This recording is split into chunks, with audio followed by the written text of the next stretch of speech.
Dobrodošli nazaj v Osi resnice na JNS TV. Dnevi praznovanja so tu, saj Islamska republika prireja velik propagandni spektakel, da bi pokopala Alija Hameneja, ki je doživel ponižujočo smrt iz rok Izraela in ZDA.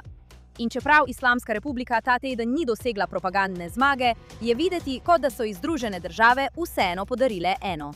Trumpova administracija preprosto ne more nehati z avtogoli. Zakaj? Po mesecih vojaškega pritiska, potem ko je režim izgubil človeka, ki je 47 let vodil Islamsko republiko, je predsednik Trump dejal, da jim je dal teden dni premora. Venezuelo smo premagali v enem dnevu in Iran smo popolnoma uničili. Komaj čakajo, da se dogovorijo. Tako zelo si želijo dogovora. Dali smo mu teden dni premora zaradi pogreba, ker smo prijazni. Gospod, oprostite. Kaj? Zakaj izkazujemo vljudnost režimu, ki je desetletja vzklikal smrt Ameriki, ubijal Američane prek posredniških terorističnih skupin, držal Američane za talce, načrtoval atentate na ameriške uradnike in katerega visoki predstavniki še vedno grozijo predsedniku Združenih držav, celo ta teden, ko so ponudili 1000 kilogramov zlata v zameno za atentat na Trumpa ali Netanjahuja? Poglejte. Kot božanska prisotnost in izvorni mir, Rijam 15. hordat, moški in ženske njegovega gibanja. Odločili so se, da bodo, inšallah, določili nagrado za tistega, ki ubije Trumpa ali Netanjahuja.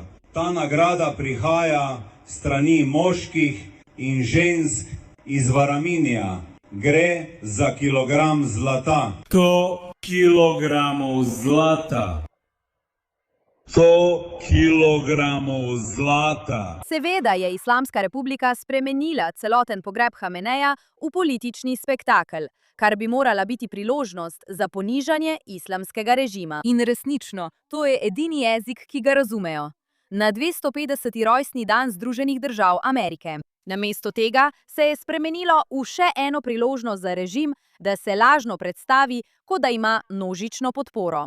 Na podlagi ocenjene velikosti trga, kjer je potekala ta slovesnost, ocenjujemo, da je bilo tam 60.000 do 70.000 ljudi. To je daleč od milijonov, ki so bili na ulicah in tvegali svoja življenja, da bi zahtevali spremembo režima in vrnitev prestolonaslednika Reze Pahlavija. Preden nadaljujemo, želim, da slišite tudi, kaj so vzklikali ves dan na začetku tega pogreba. Poglejte. To so množice, ki trenutno vzklikajo smrt Ameriki. Ne vem, kako jasno lahko to vidite, ampak to vzklikajo prijazni ljudje.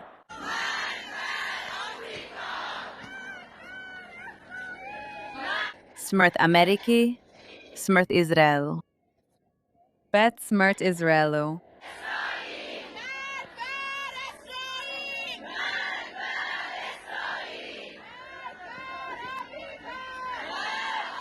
Spet smrt Ameriki. In spet. Čas!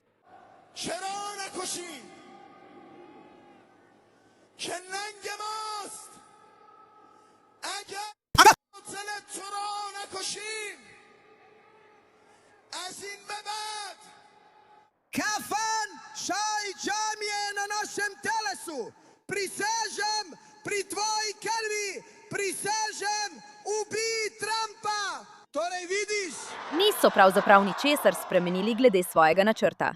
Vedno znova in znova slišimo isto. Smrt Ameriki, smrt Izraelu, smrt Angliji. Torej, medtem ko se Washington trudi biti prijazen, režim dobesedno vodi množice v vzklikih smrt Ameriki in smrt Izraelu. In ta teden premora izkoriščajo za utrjevanje prav tiste ideologije, ki je že desetletja destabilizirala Bližnji vzhod. Zakaj bi jim Združene države pri tem pomagale? Medtem pa je bil sam pogreb točno takšen, kot smo pričakovali. Dnevi procesi, poročanje državnih medijev in skrbno usklajen poskus pokazati svetu, da ima režim nekako podporo. Toda podrobnosti na terenu pripovedujejo povsem drugačno zgodbo. Noben pomemben svetovni voditelj iz vodilnih svetovnih sil se ni osebno udeležil. Videli smo več delegacij na nižji ravni, ki so zastopale Rusijo, Kitajsko, Indijo, Turčijo. Medtem se je režim močno zanašal na svojo tradicionalno mrežo prijateljskih držav, terorističnih posredniških skup in ideoloških zaveznikov. In potem je tu Mojtaba, kartonasti ajatola, človek, ki naj bi postal novi vrhovni vodja, ki ga v javnosti ni bilo videti niti na pogrebu lastnega očeta. Po poročilih se od takrat, ko je bil letos ranjen v letalskem napadu, v katerem je bil ubit njegov oče, ni več pojavil v javnosti. Druga poročila pravijo, da so ga zaradi varnostnih razlogov zadržali stran in da si je želel udeležiti, vendar mu zaradi strahu pred atentatom strani Izraela to ni bilo dovoljeno. Ena najpomembnejših stvari, ki vam jih želi režim vsiliti glede tega pogrebnega cirkusa, je, da te množice predstavljajo iransko ljudstvo. Ne predstavljajo ga. Režim je za pogreb ponujal denar, brezplačen prevoz, nagrade in vse mogoče nesmisle. Včeraj sem govorila tudi s številnimi viri znotraj Irana, ki so mi povedali, da je bilo veliko tako imenovanih žalujočih, v resnici plačanih, prisiljenih ali kako drugače motiviranih, da so se udeležili. In to ni nobeno presenečenje. V preteklosti je režim uporabljal denar, hrano, prevoz in druge ugodnosti, da je ljudi pripeljal na režimske dogodke in tako ustvarjal lažno podporo. Modži viri so tudi poročali, da je Teheran trenutno popolnoma prazen, saj je vsak, ki je pri zdravi pameti, pobegnil iz mesta. Povedali so tudi, da so udeleženci večinoma tujci in da so plačani, da pridejo. Rekli so tudi, da so osebno videli kup hrane, visok vsaj 2 metra, ki je gnila, ker je na pogrebne dogodke prišlo tako malo ljudi. In če že govorimo o lažni podpori, poglejte to mojstrovino Mohameda Galija Bafa, ki res pretirava poleg Arakčija na pogrebu. Metamak, ti si resen človek. Kri za umor Trumpa. Kri za umor Trumpa. Težko je reči, ali se smeji ali joka. Iskreno.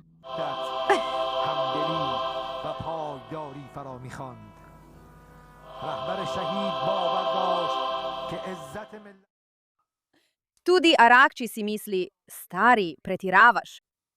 Kakorkoli, v Iranu je bilo ogromno poročilo o tem, kako so se Iranci norčevali najprej iz stroškov tega pogreba. To je država, ki je popolnoma bankrotirala. In potem so Irance tudi spodbujali, naj nosijo svetle barve namesto črne ali naj zapustijo Teheran, namesto da bi sodelovali na teh uradnih žalnih slovesnostih. To je Iran, ki ga režim noče, da bi ga videli. Toda propaganda se ni ustavila na mejah Irana. Američana Kyla Walsh in Jackson Hinkle ter Britanka pakistanskega rodu Bushra Sheikh so bili vsi prepeljani z letalom v Iran na pogreb, kjer so širili propagando režima za angleško govoreče občinstvo. Zdaj je Hinkle dejal, da je dolžnost vsakega ameriškega patriota počastiti Hameneja. Ne vem, kako si to predstavlja, ampak v redu. In potem je Kyla Walsh povedala tole. Poglejte si to. Bil je voditelj za vse ljudi sveta v boju proti imperializmu, proti aroganci, proti sionizmu, proti genocidu. Zame je bil največji protiimperialistični voditelj v času mojega življenja. Popolno pranje možganov. Naj vas spomnim, Kyla Walsh je nekdanja aktivistka DSA, ki je bila navdušena nad Mamdanijem, preden se je odločila preseliti v Bejrut in polni delovni čas podpirati teroristične organizacije.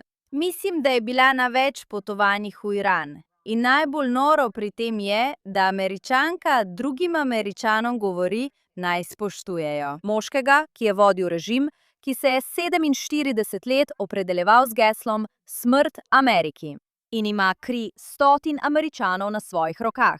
Zdaj, glede na ta prejšnja potovanja in podobna potovanja, ki smo jih videli v preteklosti, propagandna prizadevanja je vsaj deloma financiral sam režim, kar pomeni, da bi morali biti vsi Američani ali Britanci, ki so nudili podporo sankcioniranemu režimu, temeljito preiskani, ker to ni novinarstvo. Novinarstvo bi bilo spraševanje o usmrtitvah, ki še vedno potekajo, ali o 40 000 pobitih protestnikih januarja. Namesto tega ti demonski posamezniki skušajo olepšati zapuščino v bistvu Hitlerja našega časa. Ta pogreb v resnici ni pomemben zaradi Hameneja. Njegova smrt je pravzaprav razlog za praznovanje. Toda pogreb kot svetovni dogodek je pomemben, ker je Islamska republika znova dobila priložnost, da smrt diktatorja spremeni v propagandno kampanjo. Medtem ko so množice vzklikale smrt Ameriki, Zahod pa je pogledal stran. Pravzaprav je naredil še več kot to. Predsednik Svobodnega sveta je izjavil, da jim daje nekaj lepega. Zdaj lahko režim organizira pogreb, pripelje tuje vplivneže, grozi in izsiljuje Irance naj žalujejo in seveda iz vsega tega dela propagando, vendar ne more izbrisati zapuščine smrti in uničenja, ki jo je pustil Hamenej. In Združene države Amerike od vseh držav jim ne bi smele pomagati ohranjati te ideologije pri življenju. Se spomnite, kolikokrat so mi na oddaji Piersa Morgana očitali to laž, da Izrael ubija novinarje? Ne vem, morda 47 milijonov-krat, poglejte. Ne pozabimo na 232 novinarjev v Gazi, ki jih je IDF pokončala. In ne pozabimo na 232 novinarjev v Gazi, ki jih je IDF pokončala. Tudi ta ogabna fundacija je to potrdila. Če želite razpravljati z mano. Vem, da ti dejstva niso všeč, Ana. Ampak to je realnost. In kako se je ista obrekovanja ponavljala do onemoglosti brez dokazov. Poglej si. Število presega 245 novinarjev, ki so bili ubiti. Očitno je, da izraelske okupacijske oblasti nočejo, da neodvisni novinarji dokumentirajo in poročajo o njihovih zločinih. Po podatkih projekta Watsonovega inštituta o stroških vojne je bilo v Gazi ubitih več novinarjev kot v obeh svetovnih vojnah, Vietnamu, nekdanji Jugoslaviji in Afganistanu skupaj. Kot nekdanji novinar in urednik, ali nam lahko razložite, zakaj Izrael množično ubija palestinske novinarje? Torej, to jemljete kot samoumevno. Izrael ubija novinarje, to pravite. Neodvisen. Viri informacij niso samo odbor za zaščito novinarjev. Torej, kot sem rekel, je odbor za zaščito novinarjev ponovno dokumentiral. Novinarji so prišli samo v Izrael, da nas ubijajo, gospod. Na desetine krajev, kjer so vaše sile napadle novinarje. Gospod, novinarji, gospod, ali jim tudi vi verjamete? Torej ne verjamem, lažete. Ne izmišljam si tega. To so številke, ugotovitve, to je od odbora za zaščito novinarjev. Vse iz istega intervjuja. Številke odbora za zaščito novinarjev. No, izkazalo se je, da so se motili. In spet sem imela prav. Zadnjih 21 mesecev so nam govorili, da Izrael vodi vojno proti novinarjem in da IDF sistematično cilja na člane medijev, kot ste pravkar slišali v tem izseku iz intervjuja. Te trditve so ponavljale velike medijske organizacije, skupine za človekove pravice, politiki, aktivisti, komentatorji, ki so te številke obravnavali kot dejstvo. A obstaja le ena težava. Desetine teh tako imenovanih novinarjev so bili v resnici teroristi. Na vrhuncu je baza podatkov odbora za zaščito novinarjev v Gazi navajala 229 domnevnih novinarjev. Prejšnji teden je odbor za zaščito novinarjev napovedal popoln pregled svoje baze podatkov. Potem, ko sta Hamas in palestinski islamski džihad sama objavila več 10 obvestil o mučencih, v katerih sta veliko teh posameznikov označila kot člane svojih vojaških kril. Zdaj je odbor za zaščito novinarjev že odstranil vsaj 20 imen. Pri čemer so vir same teroristične organizacije, ne izraelske obrambne sile. In znova vidimo, da se isti vzorec ponavlja. Ogorčenje zaradi ubitih novinarjev ali celo humanitarnih delavcev in potem se izkaže, v resnici je bil poveljnik Hamasa. To ni majhen popravek, ki ga vidimo. To je ogromen medijski neuspeh. Te številke so bile po vsem svetu ponavljene kot dejstvo, tako kot vse absurdne trditve Hamasa. In vsakogar, ki jih je postavil pod vprašaj, so očrnili, čeprav so bili dokazi v številnih teh primerih jasno na voljo v arabščini. Vzemimo za primer Mohameda Nabila Al-Zaka. Palestinski islamski džihad ga je pred 2 mesecema potrdil kot poveljnika. Pravzaprav je to na posnetku res on. Ali vam to izgleda kot novinar? Kljub temu je še vedno na nekaterih seznamih naveden kot novinar, ubit v boju, tudi na seznamu Svobode tiska. In potem sta bila tu Mohamed Vaša in njegov brat Ahmed Vaša, ki sta bila pri Al Jazeeri. Bila sta prepoznana kot poveljnika Hamasa. Oba so objokovali kot teroristična operativca. In seveda imamo Mohameda Al-Sakani, še enega novinarja, ki je postal poveljnik palestinskega islamskega džihada. Seznam se kar nadaljuje in nadaljuje. To niso izraelske trditve, to sta Hamas in palestinski islamski džihad, ki jih priznavata za svoje. Ampak veste, to smo pravzaprav že videli. Najprej so nam rekli, da ni dokazov, da bi bili zaposleni in učitelji UNRWA člani Hamasa, kljub temu, da imamo posnetek delavca ZN, ki nosi truplo tavca. Potem smo izvedeli, da jih je bilo več 10. Potem smo izvedeli, da je bilo dejansko več 100 učiteljev, ki so navijali 7. oktobra. Učitelji UNRWA. Vsak dan se zdi, da prinaša več potrditev o sodelovanju UNRWA in Hamasa. Zdaj odkrivamo, da je bilo veliko ljudi, ki so jih svetu predstavljali kot novinarje, v resnici članov Hamasa ali palestinskega islamskega džihada. Točno tako, kot sem trdila jaz in mnogi drugi. Kdaj ti primeri nehajo biti osamljene napake in postanejo očitna pristranskost? In kar se mi zdi pri vsej tej situaciji še bolj osupljivo, je odziv. Namesto da bi se vprašali, kako se je to lahko zgodilo, so nekateri komentatorji trdili, da bi morali te moške šteti za novinarje, tudi če so bili člani Hamasa ali islamskega džihada. Oprostite. Kaj? Od kdaj članstvo v teroristični organizaciji nekomu daje posebne zaščite, ki jih imajo civilni novinarji v vojnih območjih? Mednarodno humanitarno pravo ščiti novinarje, ščiti civiliste. Ne daje bojevnikom odpustka samo zato, ker so imeli tudi kamero ali so enkrat prispevali za medijsko hišo. Če je nekdo član teroristične organizacije in sodeluje v vojaških dejavnostih te organizacije, je to povsem druga pravna kategorija. Zakaj torej nihče ni postavljal teh vprašanj, preden so bile te številke objavljene na naslovnicah po vsem svetu? In kje so zdaj mediji? Kje so popravki, opravičila? Neverjetno je, kako prvotna obtožba pristane na naslovnicah, popravek pa je kvečjemu opomba pod črto. Te številke so bile obravnavane kot sveto resnico. Navahali so jih politiki, Združeni narodi, veliki mediji, slavne osebnosti, aktivisti kot dokaz, da Izrael namerno vodi vojno proti novinarjem. Zdaj se ista baza podatkov potiho popravlja. In kje so zdaj iste naslovnice? Če se niti ne moremo strinjati, da članov Hamasa in palestinskega islamskega džihada ne bi smeli šteti za novinarje, potem ne poročamo o novicah, ampak jih ustvarjamo. In zdaj, za konec, zaključujemo z našim dobrim, slabim in grdim. Ta teden začnemo slabo zgodbo tedna, kjer imamo egiptovsko reprezentanco na svetovnem prvenstvu in njenega glavnega trenerja Hosama Hassana.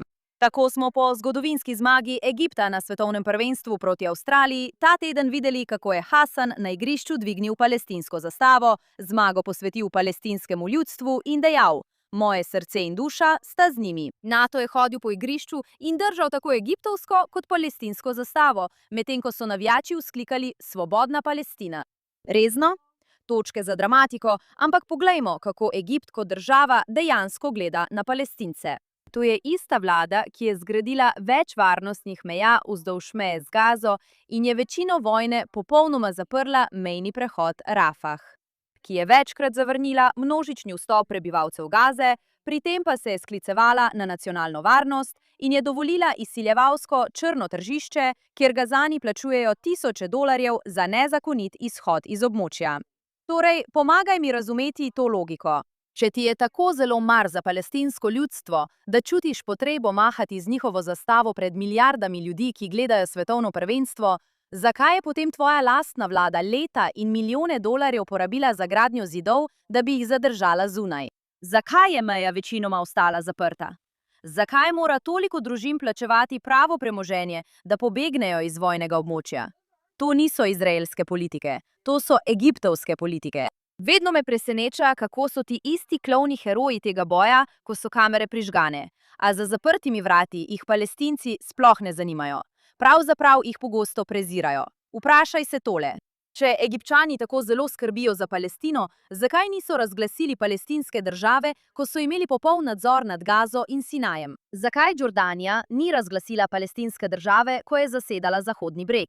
Bi lahko bilo, morda, samo morda, zato ker palestinske države nikoli ni bilo in tem arabskim državam preprosto ni mar za palestinsko državo?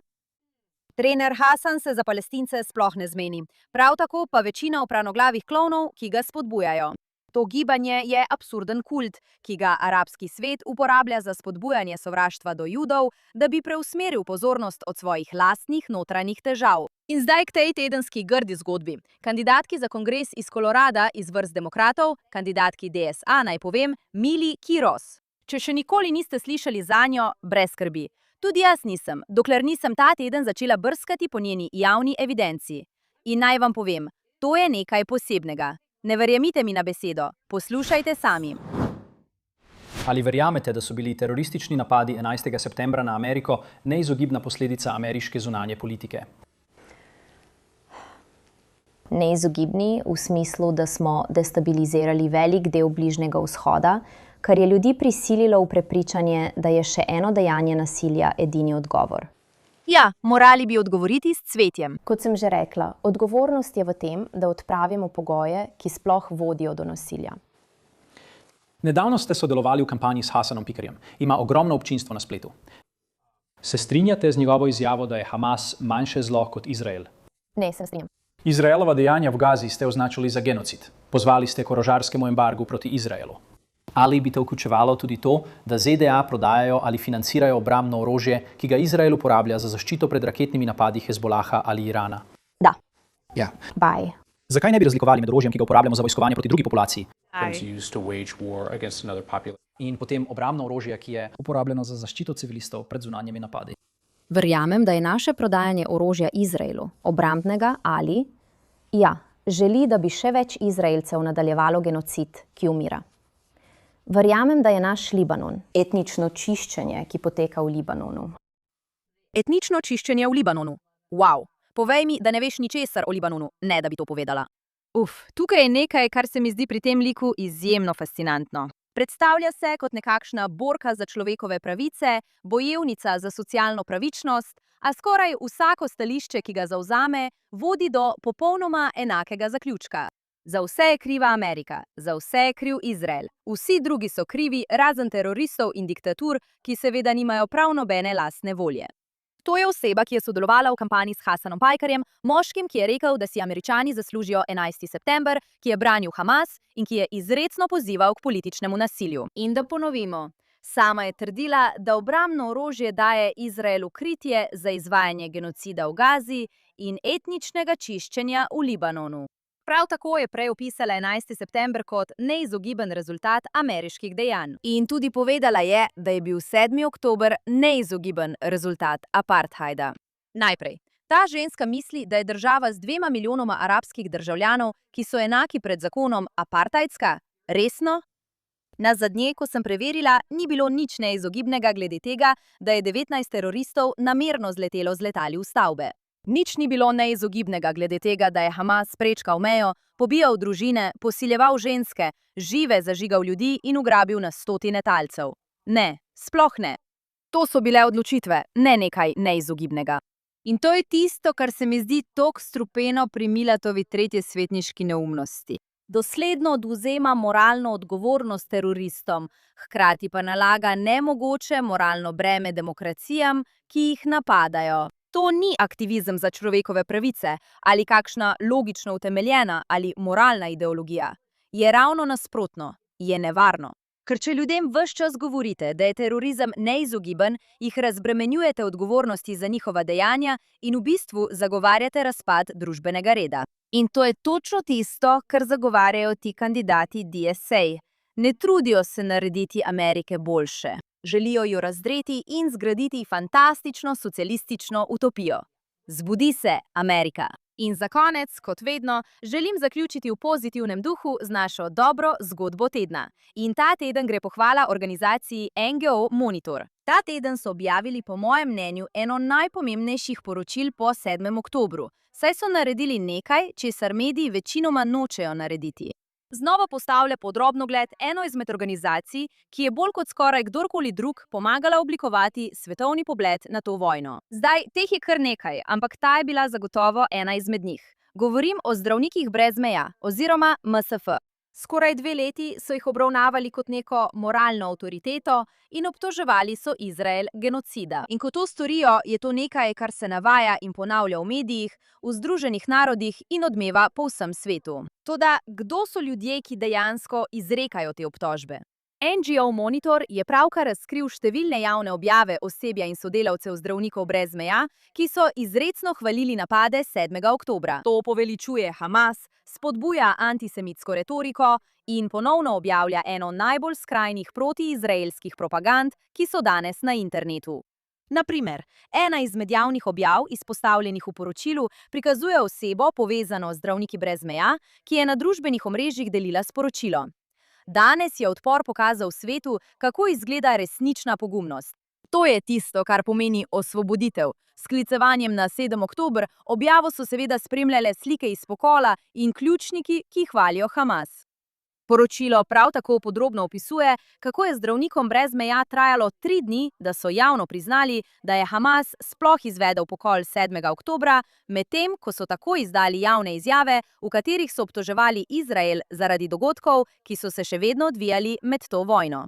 Zdravniki brez meja so večkrat obtožili Izrael genocida in sistematično izpuščali omembo, da Hamas uporablja bolnišnice, šole in drugo civilno infrastrukturo v vojaške namene. Vse to kljub temu, da so vedeli, da Hamas deluje znotraj zdravstvenega sistema v Gazi. Zdaj, po branju tega poročila, imam veliko vprašanj za Zdravnike brez meja in iskreno, enako bi morali imeti vsi novinarji, ki so jih v zadnjih 2 letih citirali. In to je le še en primer, kako so številne te mednarodne organizacije preplavljene z antisemitizmom in korupcijo. Na srečo imamo skupine, kot je NGO Monitor, ki opravljajo delo in jih razkrivajo. To je vse za ta teden v oddaji Osi resnice. In kot vedno, če imate kakšen namig za zgodbo, me lahko kontaktirate na X pod imenom Emilika Schrader ali na Instagramu kot Emily in Tel Aviv. Hvala, ker ste gledali in se vidimo naslednji teden tukaj na JNS.